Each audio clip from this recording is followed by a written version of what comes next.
Hello everyone. आज का हमारा टॉपिक है आईएमएफ, इंटरनेशनल मॉनेटरी फंड, अंतर्राष्ट्रीय मुद्रा कोष। आज हम इसके बारे में डिस्कस करेंगे। इससे पहले जो हमारी लास्ट वीडियो थी वो वर्ल्ड बैंक से संबंधित थी और उसके क्वेश्चंस भी हमने अच्छे से कवर किए थे। तो आप अगर वर्ल्ड बैंक के बारे में जानना चाहते हैं तो आप उस वीडियो को देख सकते हैं। तो आज का हमारा टॉपिक रहेगा आईएमएफ। तो आईएमएफ और आईबीआरडी, इनको हमने पढ़ा था कि इन दोनों को क्या बोला जाता है, ब्रेटन वुड्स ट्विंस या ब्रेटन वुड्स सिस्टर्स, क्योंकि इनकी स्थापना कहाँ हुई थी, अमेरिकी शहर ब्रेटन वुड्स में। और इसका मुख्यालय कहाँ है, वाशिंगटन डीसी में। आईएमएफ के प्रमुख कौन है, क्रिस्टलिना जॉर्जीवा। अब इसकी स्थापना के बारे में हमने बताया ही था पहले भी, वर्ल्ड बैंक में पढ़ते हुए भी। 1944 में इसकी स्थापना का विचार किया गया था ब्रेटन वुड्स में, इसलिए इनको क्या बोला जाता है, आईबीआरडी और आईएमएफ को, आईबीआरडी प्लस आईएमएफ को ब्रेटन वुड्स सिस्टर्स बोला जाता है। हालांकि इसकी स्थापना कब हुई थी, 27 दिसंबर 1945 को, और इसने कार्य करना शुरू किया था 1 मार्च 1947 को, जिस वर्ष हमारा देश जो है आज़ाद हुआ था।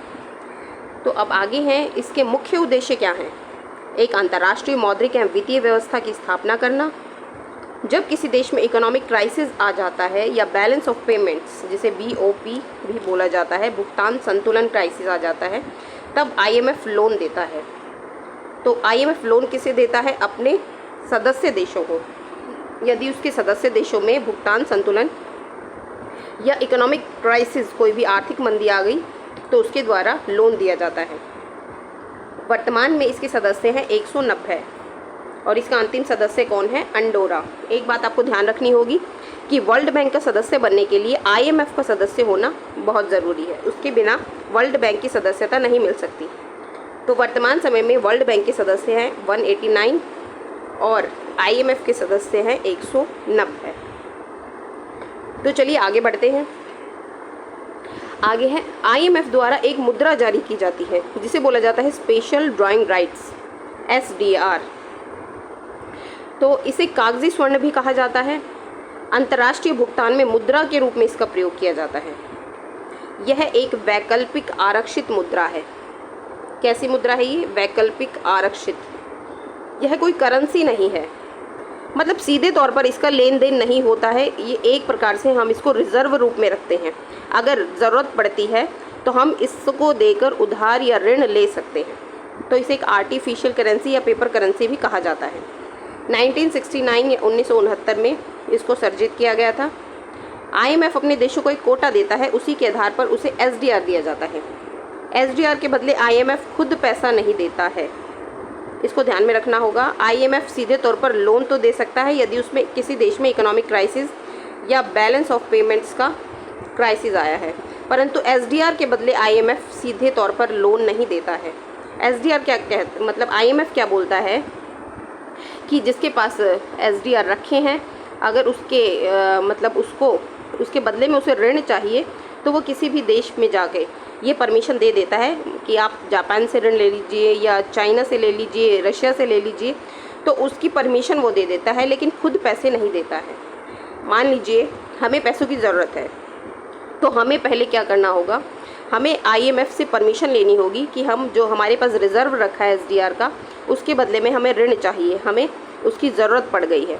तो आईएमएफ बोल देगा कि आप जापान से ले लीजिए, तो जापान को हम अपने एसडीआर दे देंगे, मतलब जितनी यूनिट हमें लेना चाहते हैं ऋण, और जापान उसके बदले में हमें पैसे दे देगा।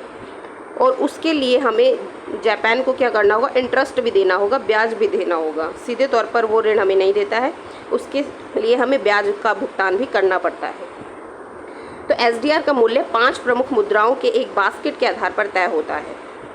तो इसका जो मूल्य है वो किस आधार पर तय होता है, मतलब ये पूरी की पूरी 5 मुद्राएं हैं जो बेसिकली चलती हैं वर्ल्ड बैंक और आईएमएफ में।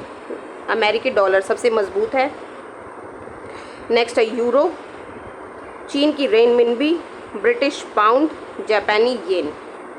तो वर्तमान समय में एक एसडीआर इक्वल है,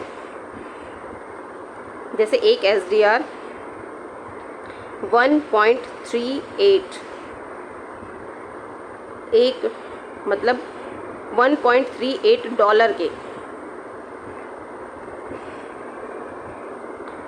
1.38 डॉलर इक्वल टू 1 SDR। ये इसकी वर्तमान समय में वैल्यू चल रही है। हालांकि ये परमानेंट नहीं है, ये फ्लक्चुएट होती रहती है, कभी कम कभी ज़्यादा।